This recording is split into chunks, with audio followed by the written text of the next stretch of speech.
Ada apa dengan koalisi perubahan dengan kabar mengejutkan ada wacana duet Anies dengan Caimin sebagai cawapres dari PKB. Berbicara mengenai koalisi perubahan, dari awal itu sudah terjadi percikan-percikan api yang mungkin sudah banyak orang mengetahuinya. Di mana sesungguhnya itu kan dari Partai Demokrat itu menginginkan konfirmasi yang jelas bahwa dia harus, dan ini harus loh, ditunjuk oleh Pak Anies untuk dijadikan cawapres. Apakah apabila Nasdem mengusulkan Caimin menjadi apa Demokrat mau tetap di sana? Dia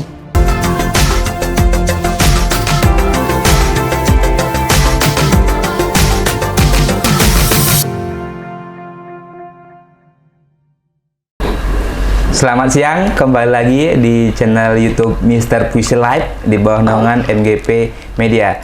Hari ini kita akan kembali berbincang-bincang dengan Mr. Puisi. Selamat siang, Mr. Puisi.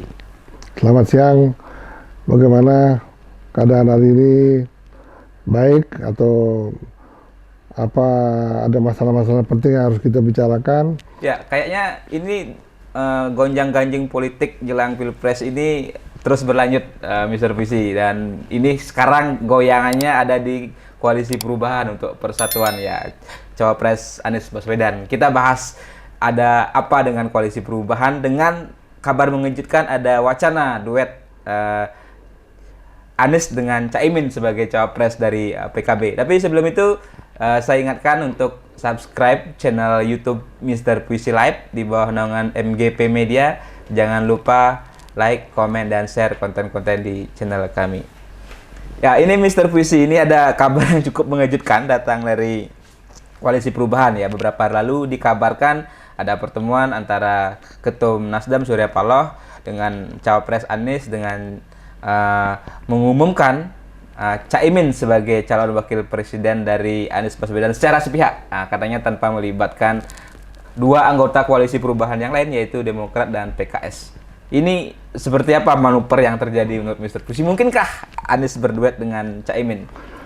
Ya, berbicara mengenai koalisi perubahan, dari awal itu sudah terjadi percikan-percikan api yang mungkin sudah banyak orang mengetahuinya. Di mana sesungguhnya itu kan dari Partai Demokrat itu menginginkan konfirmasi yang jelas bahwa dia harus, dan ini harus loh, ditunjuk oleh Pak Anies untuk dijadikan cawapres. Tetapi dalam perjalanan politik ketiga partai tersebut itu mereka tuh menginginkan Pilpres untuk artinya menginginkan Pak Anies itu memenangkan pemilu 2024. Kiranya ini sesungguhnya yang sangat menyebabkan kenapa tidak ada kecocokan di antara, terutama antara Demokrat dengan Nasdem.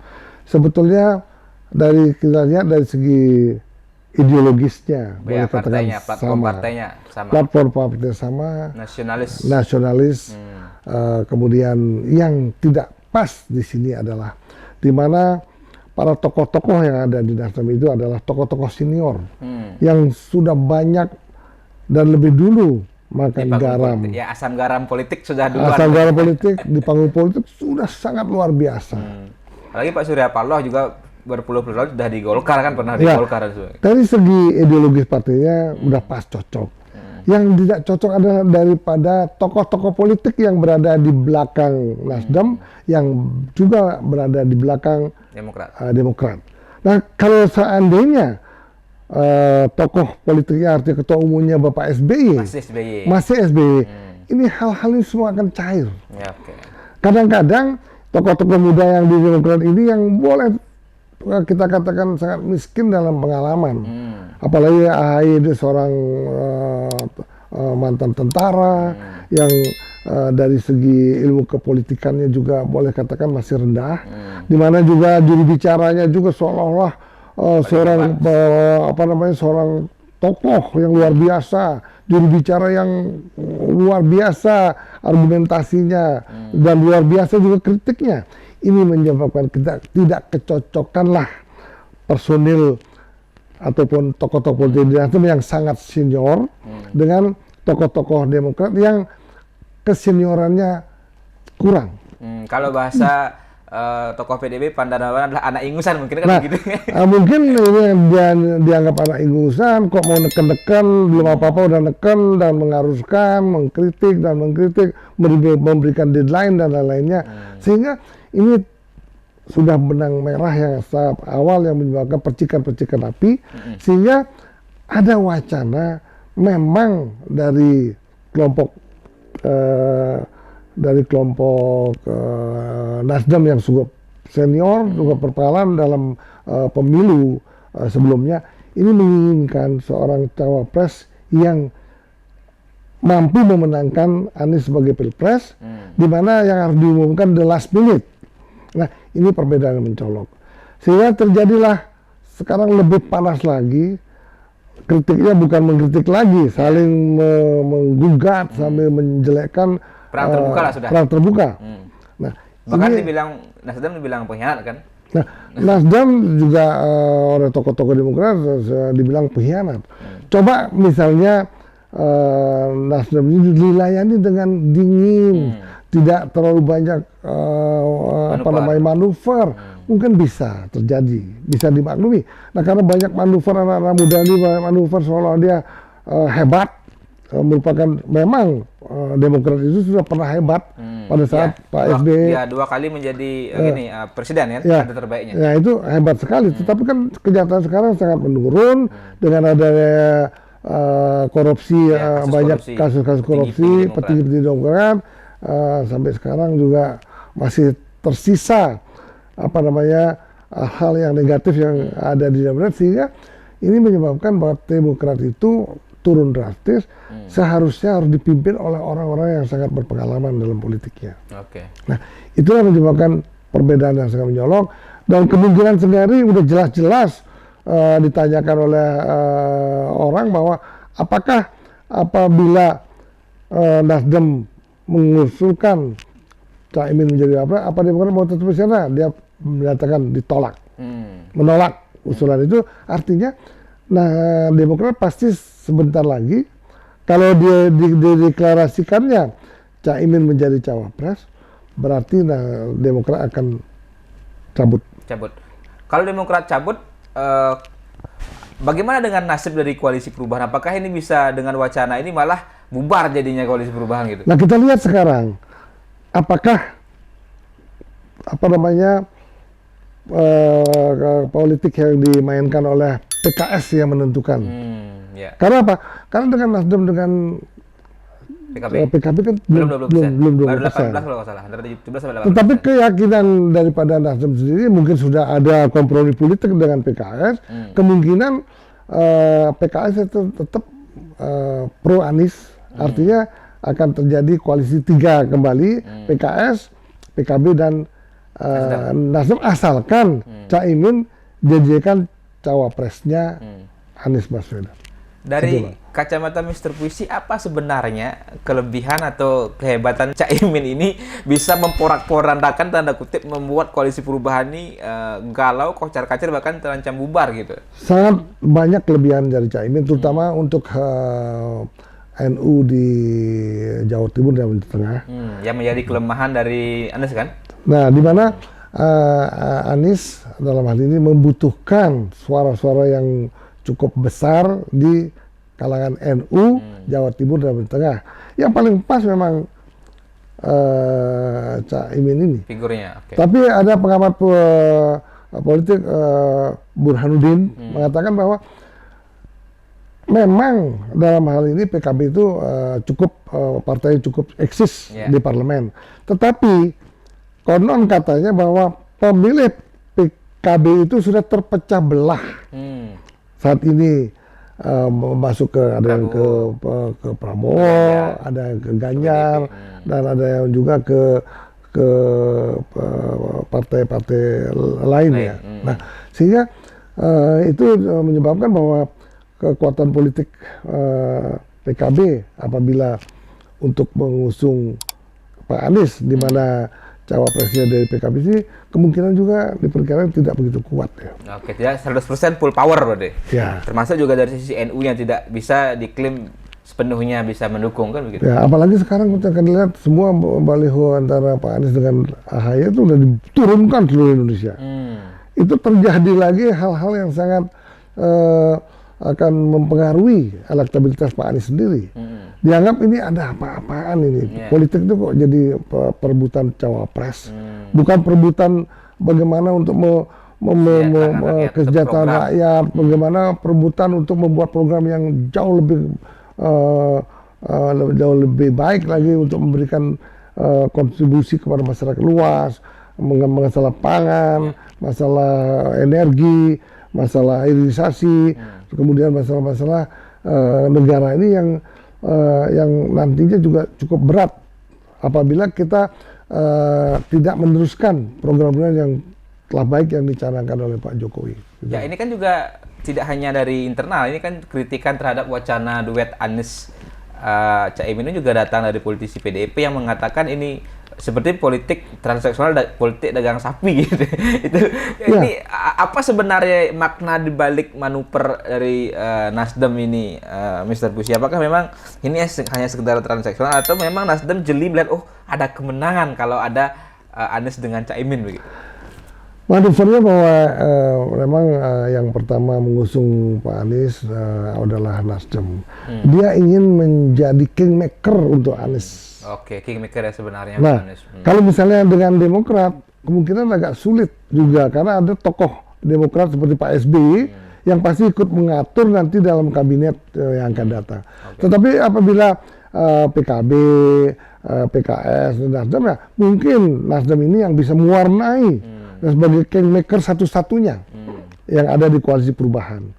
Itulah, itu yang menyebabkan bahwa Nasdem itu ya santai-santai saja. Dia Demokrat cabut itu malah tersenyum saja karena udah kemungkinan punya keyakinan bahwa PKS tetap akan ada di koalisi perubahan. Itu. Nah, jadi apa yang dicari sebetulnya Nasdem itu adalah cari bagaimana dia bisa mengatur bagaimana susunan kabinet yang akan datang. Artinya seperti yang diharapkan ya dia tidak perlu mengirimkan kadernya untuk jadi cawapres. Yang diperlukan adalah faktor-faktor ekonomi ke depan. Itu yang diperlukan. Sharing power kan, power yang dibutuhkan dia kekuasaan di simpul-simpul kementerian kan begitu. Ya, nantinya misalnya kalau ini dia menang, mungkin menteri-menteri yang strategis mungkin semua yang bisa dikuasai Nasdem. Yang lain mungkin profesionalnya mungkin tidak terlalu banyak, akhirnya kebanyakan menteri yang datang dari partai politik. Nah, ini sangat negatif efek bagi perkembangan perekonomian dan pembangunan bangsa Indonesia ke depan. Gitu loh. Tapi kalau kita bicara faktor lain dari sisi elektabilitas, dari berbagai lembaga survei kan sangat kecil elektabilitas dari seorang Caimin. Bagaimana menurut Mr. Puisi? Apakah ini memang bisa menjadi garansi kemenangan walaupun modal elektabilitas kecil gitu? Ya kalau memang Caimin mau bergabung ke Nasdem ataupun koalisi perubahan, yang sangat diuntungkan adalah Pak Prabowo sebetulnya. Asalkan Pak Prabowo menemukan cawapres yang lebih tepat dibandingkan dengan Caimin. Artinya Pak Prabowo ini harus mencari cawapres yang kuat di Jawa Timur dan Jawa Tengah, di mana gerbong yang dibina oleh Yeni Wahid itu pasti akan 100% akan membantu Pak Prabowo untuk akan mendukung Anies kan begitu ya? Mungkin. Jadi artinya kekuatan PKB itu pasti akan terpecah. Di mana nantinya sangat menentukan kemenangan Pak Prabowo ataupun Pak Ganjar itu sendiri adalah apakah tepat dia memilih cawapresnya. Nah, kalau Pak Ganjar membutuhkan cawapres yang kuat di Jawa Barat, mungkin Pak Prabowo membutuhkan cawapres yang di Jawa Timur. Untuk Pak Anies sendiri sudah menurut Nasdem sudah tepat kalau Caimin menjadi cawapresnya, karena memang Anies ini sangat membutuhkan suara-suara dari Jawa Timur dan Jawa Tengah. Nah, secara citra selama ini kan juga Anies Baswedan ini dicitrakan sebagai politisi yang menggunakan isu-isu politik identitas. Nah, dengan masuknya Caimin yang membawa gerbong NU ya dari kaum Islam yang lebih moderat dianggap begitu, apakah ini juga akan mampu mengikis citra itu atau juga malah akan makin memperkuat sisi brandingnya Pak Anies menurut Mr. Puisi? Memang kalau Caimin menjadi, kita lihat nanti, coba lihat. Kalau Caimin sudah jelas dideklarasikan sebagai cawapresnya, nah itu kemungkinan elektabilitas bisa menaik sedikit. Nah, tetapi kalau misalnya Pak Prabowo lepas dari Caimin, kemungkinan juga akan tarik ulur antara NU yang Jawa Timur ini, sehingga kemungkinan juga Pak Prabowo juga cukup eksis di Jawa Timur apabila mereka memilih tokoh yang ada di Jawa Timur tuh, misalnya. Nah, coba kita bandingkan seandainya Pak Erick Thohir di Pak Prabowo. Nah, ini juga bisa menggerus suara-suara Caimin di PKB, karena apa? Saat ini kita lihat bahwa Erick Thohir cukup banyak berperan di Jawa Timur, terutama di Bansernya ya. Gitu ya. Oke. Nah, pertanyaan terakhir, Mr. Puisi. Ini kan kita melihat seolah-olah politik ini jadi sekarang malah seperti jadi komedi gitu. Jadi semacam jadi juga hal-hal yang mengejutkan juga bisa menjadi komedi, bahkan bisa kita anggap juga sebagai tragedi. Jika misalnya tadi dari perspektif kita melihat Demokrat misalnya yang merasa terhianati gitu. Nah, bagaimana mungkin publik melihat harus menyikapi kondisi yang ada seperti ini? Artinya kan jangan sampai nanti ketika ada seperti ini di kondisi di 2019 kita gontok-gontokan terjadi begitu. Ya, tentunya publik menginginkan bahwa pemilu 2024 jangan terjadi lagi seperti pemilu 2019. Kelihatannya sekarang kan memang jauh lebih kondusif. Tidak ada lagi politik identitas. Sangat masih kalau kita bandingkan dengan 2019 kan tidak terjadi. Nah, apalagi nanti PKS bisa bergabung dengan Gerindra. Nah, itu pula politik identitas pasti akan sudah mereda sama sekali. Nah, inilah kemungkinan, makanya belum tentu Pak Anies bisa berlayar lagi. Apabila nanti betul-betul Partai Demokrat sudah cabut dari koalisi perubahan. Makanya artinya belum tentu. Tetapi bagaimana setelah itu, apakah PKS masih tetap di sana atau kalau cabut?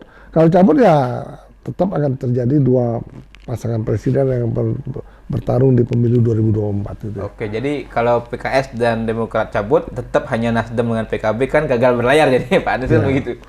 Oke, kita tunggu saja seperti apa perkembangannya. Ini semakin menarik, kejutan-kejutan yang dihadirkan oleh partai politik di panggung jelang pemilu Pilpres 2024.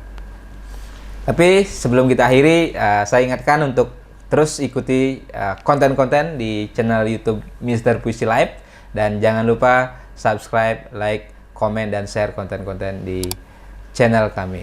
Terima kasih. Salam pemilu damai.